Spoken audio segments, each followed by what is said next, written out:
Spotlight is proudly sponsored by HEC Media, St. Louis's home for arts, education, and culture. She believed that all human beings were of worth. It's really been just an amazing experience. We're all in this together.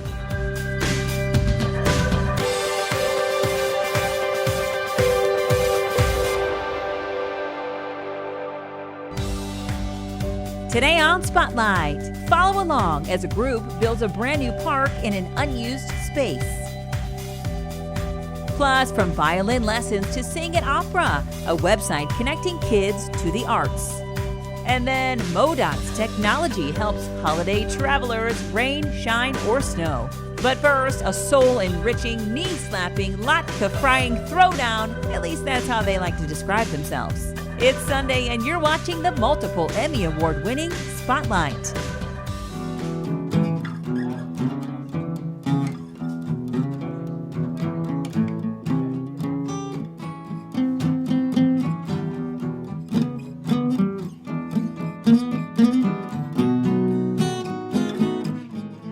Hi, I'm Jeff Lazaroff.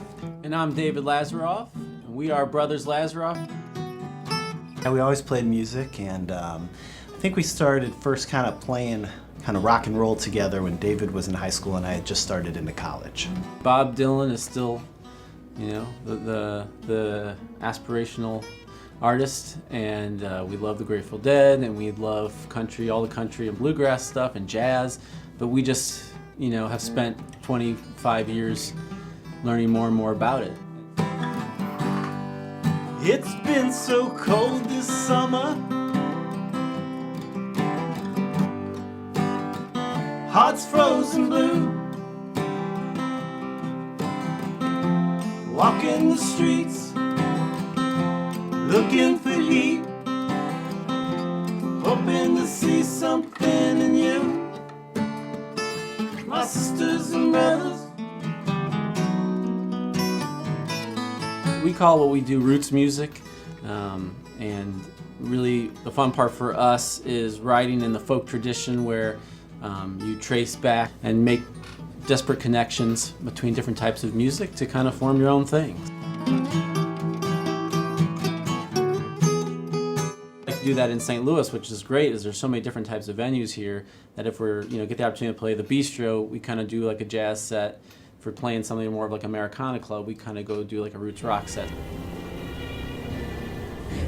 The Hullabaloo started with Kinky Friedman doing a concert in St. Louis he called his Hanukkah tour. At a place called Off Broadway here that we love, and we called the owner, Steve Pullman. They said, we want to open for Kinky, and he said, well, he's playing solo, so maybe you guys want to do an after party. And so we're like, an after party? Well, he's doing a Hanukkah tour, so maybe we'll do something Hanukkah-y. It was kind of just a big party on stage all night, and we just kind of fell into something.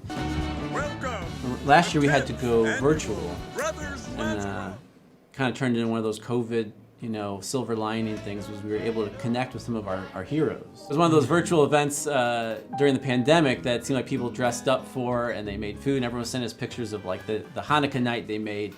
And so it's a really, it's a kind of a really fun community event, and each year it grows, and it's kind of like a chance for more people to kind of learn about Brothers Lazaroff too. It's fun, it just keeps growing, but it's just like we tribute people that passed that year, and we play this piece called 8 Nights. That's Rabbi Goodman's poetry set to Eastern European music with electronic beats, and it's just a very big hodgepodge of like electro, klezmer,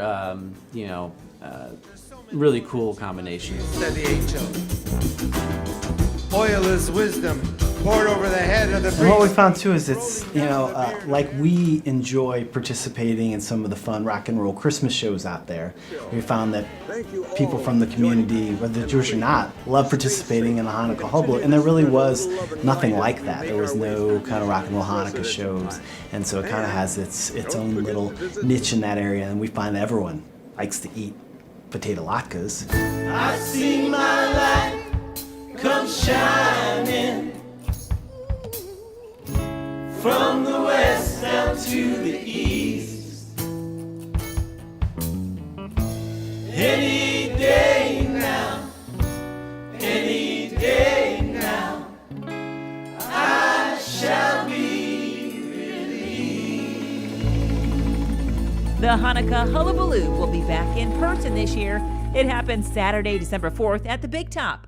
Visit brotherslazaroff.com for more info, and stay tuned for a song from last year's event at the end of this show. HEC Media.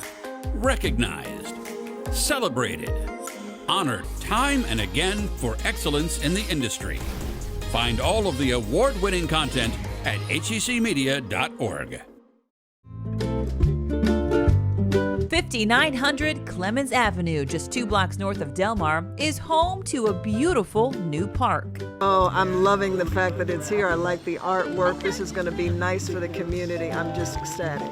But getting here took a lot of work. So let's go back to the beginning. This is what the space used to look like. A plot of land full of overgrown grass. And sometimes people would toss guns into them and things like that. So we really wanted to clean it up. West End resident Tony Smith met with fellow neighbors to figure out what to do with the vacant lot. We wanted to look nice and feel nice because we know we have a lot of vacant property in the city. Then she met Samantha Lee Smugala from a nonprofit called PocketParks. Really attempting to turn vacancy into vibrancy.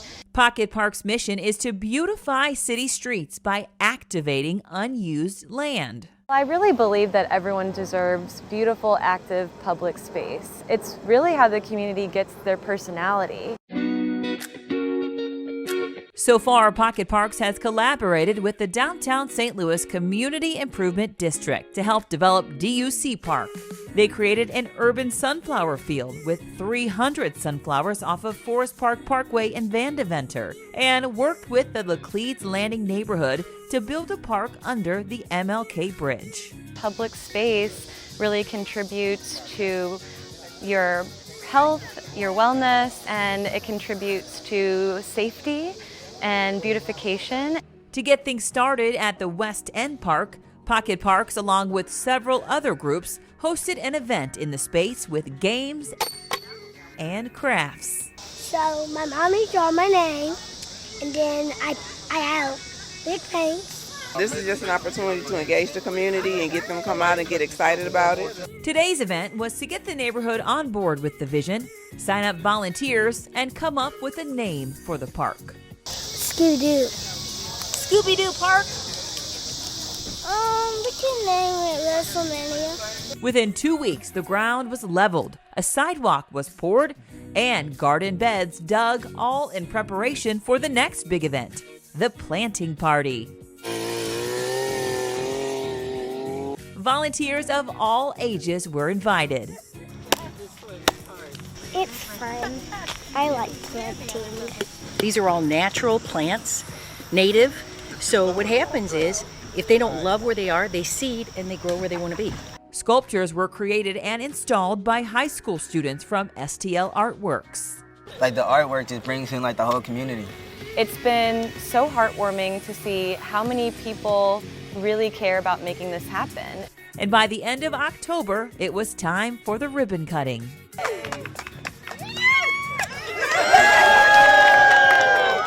The West End Park took lots of volunteers and heart to transform. And Samantha at PocketParks says she's happy her group could be a part of it. It's really been just an amazing experience. Come out and enjoy the park. It's awesome. Scan the QR code on your screen to follow us on Facebook, Twitter, or Instagram. The richly talented St. Louis professional arts community offers ideal partnerships for the E. Desmond Lee Fine Arts Education Collaborative. In 1996, E. Desmond Lee founded the organization to endow professorships at area universities. The mission, which continues today, is to gather resources and partners to provide educational fine arts programming for all students regardless of their financial means. With the launch of their new collective website, it's never been easier for educators and arts organizations to work together. and for students to connect and learn about the arts. Well, this online project is a real game changer. We really needed to think hard about how to help our community during the pandemic. And putting these resources online helps not only the teachers, but our families. It's not just the teachers who provide education anymore. Families need to be involved.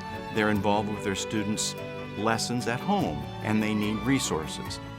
The innovative website includes performances, master classes, Q&A sessions, and downloadable teacher tools with cross-curricular student activities from a wide range of local fine arts organizations.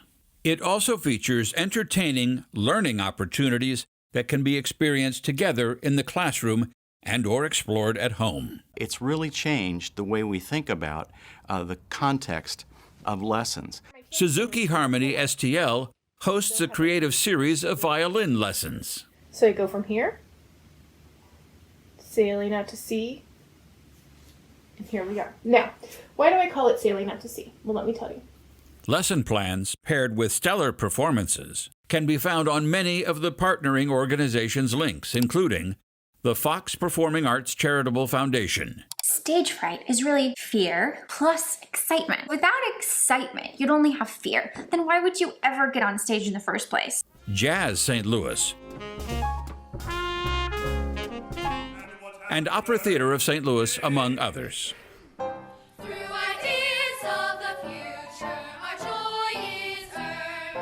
What's your question, sir? Mine's for the director. How is it directing things? The interesting thing working in opera is that the music demands a certain timing for everything. So you have to find out how to tell the story clearly, and you have to tell it in a specific amount of time. We have a really strong partner in theater with Metro Theater. They are a national leader in children's theater. There's just no one better than Metro Theater. So I know what it's like to look around and see anger and sadness and rage. Another partner is the Sheldon and their educational outreach SOLID program, Science of Learning Instrument Design. I think I have about 18 or 19 fine arts partners, and we're a lively group, and we just work really hard at providing access to quality fine arts experiences, particularly for populations that would be students who don't generally have the opportunity to go to Powell Hall or the Bistro, Jazz Bistro, and so on. I think it's just the opportunity to collaborate and dream and think way outside the box and to connect with the community in ways that professors generally just don't have the charge really to do. That's my job, is to look out into the community. A song from last year's Hanukkah Hullabaloo, later on Spotlight.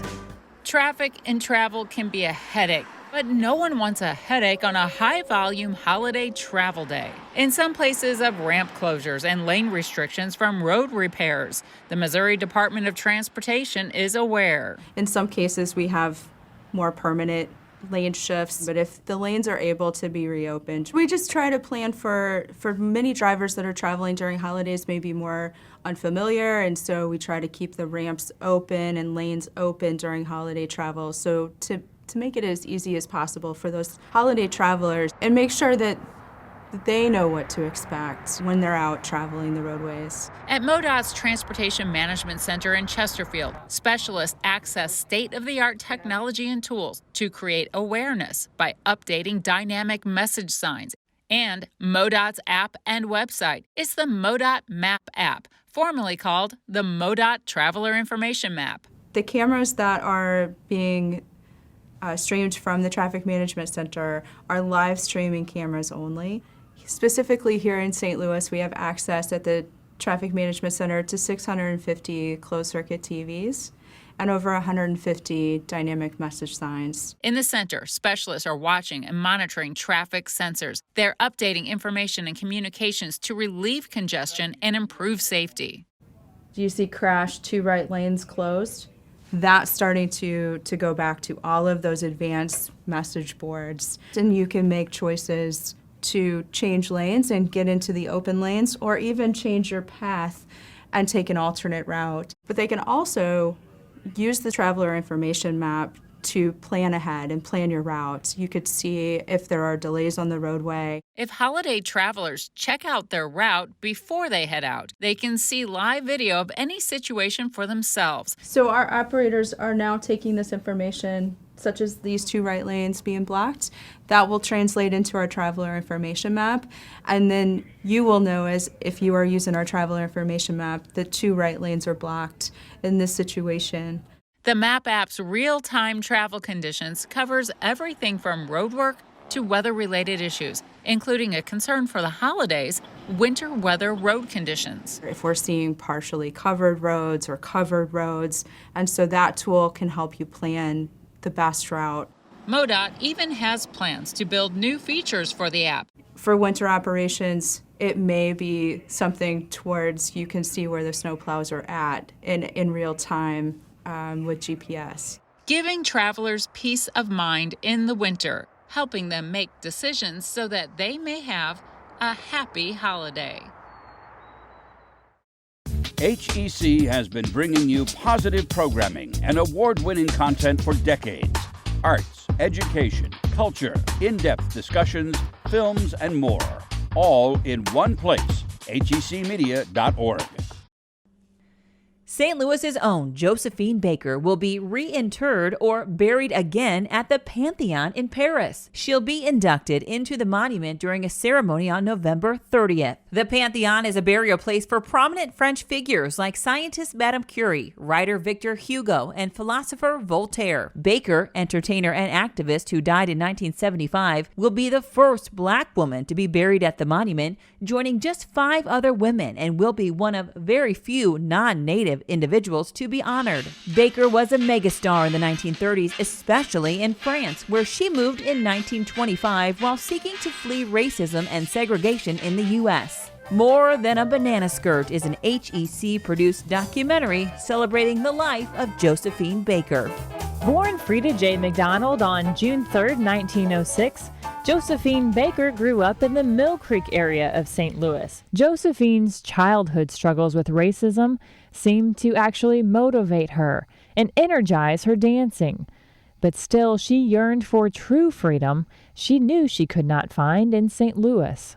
She left St. Louis when she was 13 and took to the road with the vaudeville group, and was first their dresser, but slowly kind of got to be in little acts. Josephine's talent was soon noticed on a larger scale.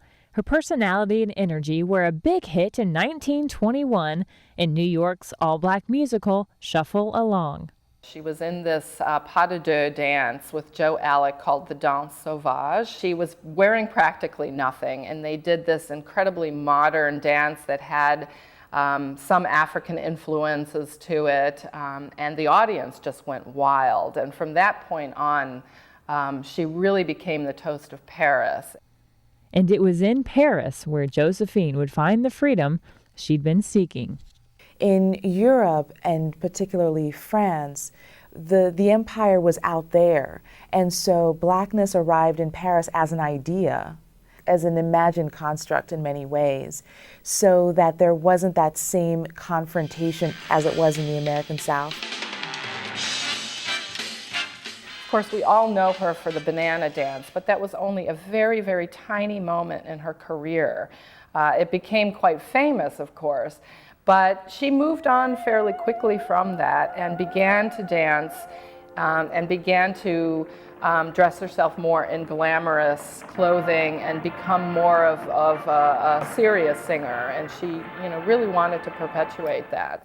In the early 30s, American audiences were really put off by an American black girl thinking she was a Paris chanteuse. She refused to perform before segregated audiences, and she really was one of the first ones that tried to push that through. I think it caused her a lot of grief in the States. I mean, she was used to France, where she was accepted by everyone and she was a celebrity, and then she comes back here and there's all these restrictions. Some people may have misunderstood her on the basis of that.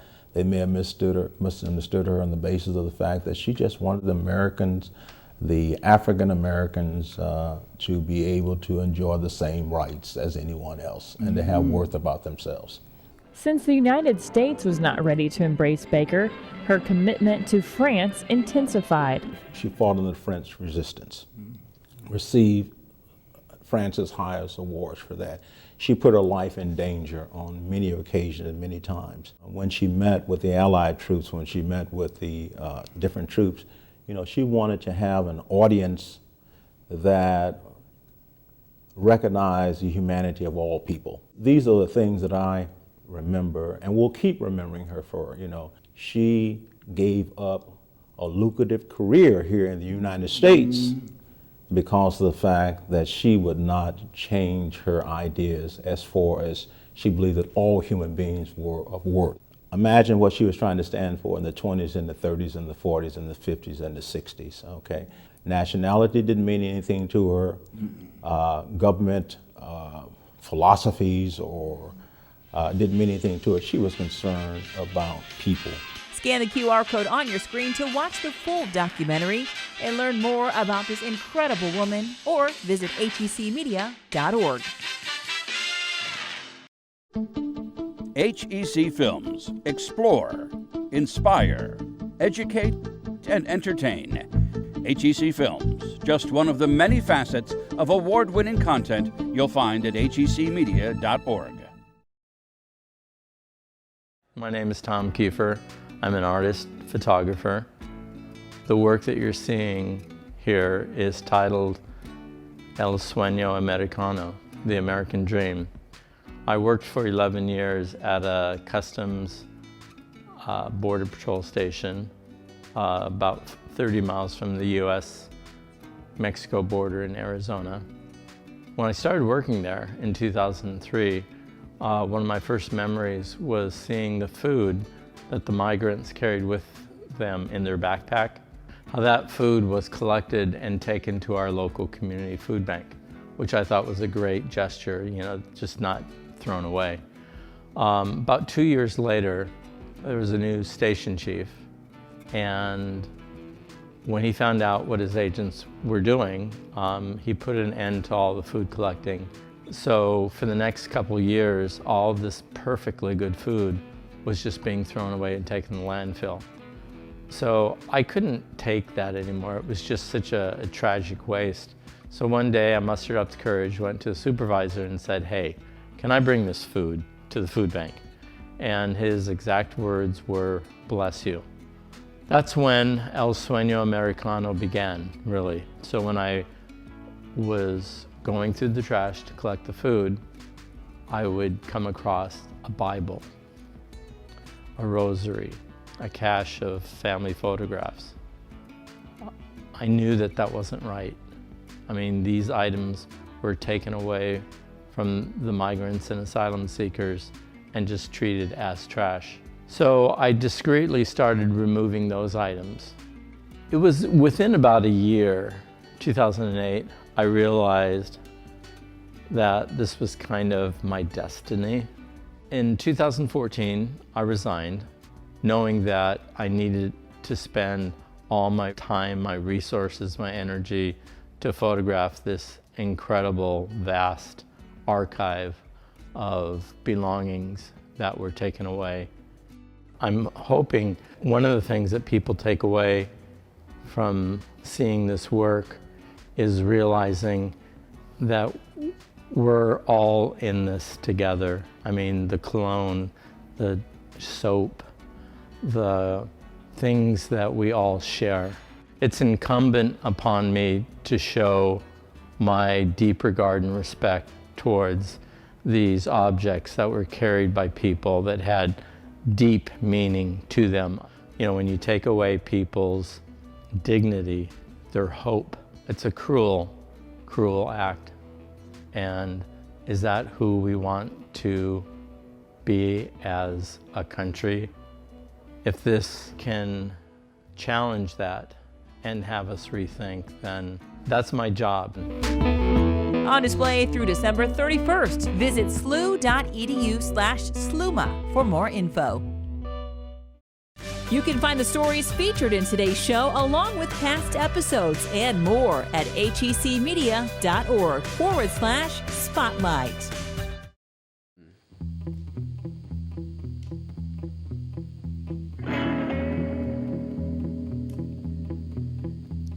Hunched over the desk, pen in hand, swirling plow through the mud to find my heart amongst the muck, dredged up from the bottom with this blood. And there's a pink super moon tonight, shining on your forgiveness tree. May we all taste of its fruit, gifts our brother gave to us for free. Stepped outside on the cold front porch, I took my head up to the sky.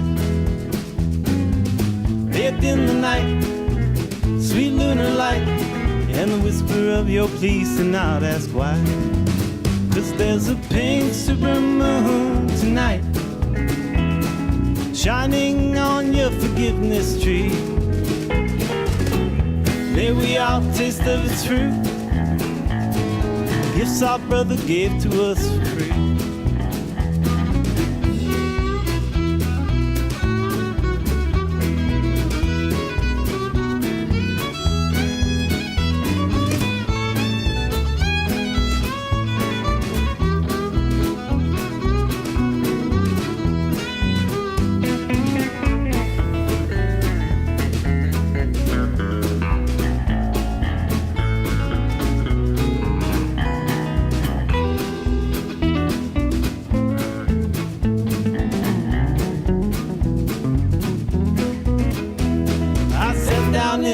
Tree, counting cans, and got 2 black, 3 red, and 1 pinto.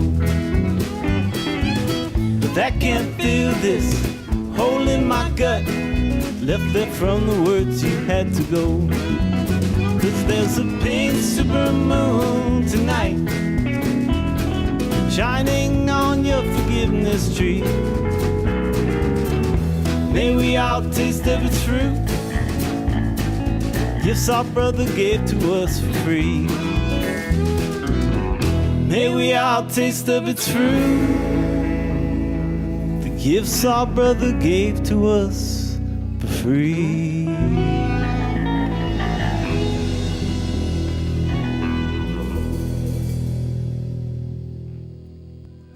Next week, a popular film from the 80s gets its own musical, why it'll be in St. Louis first.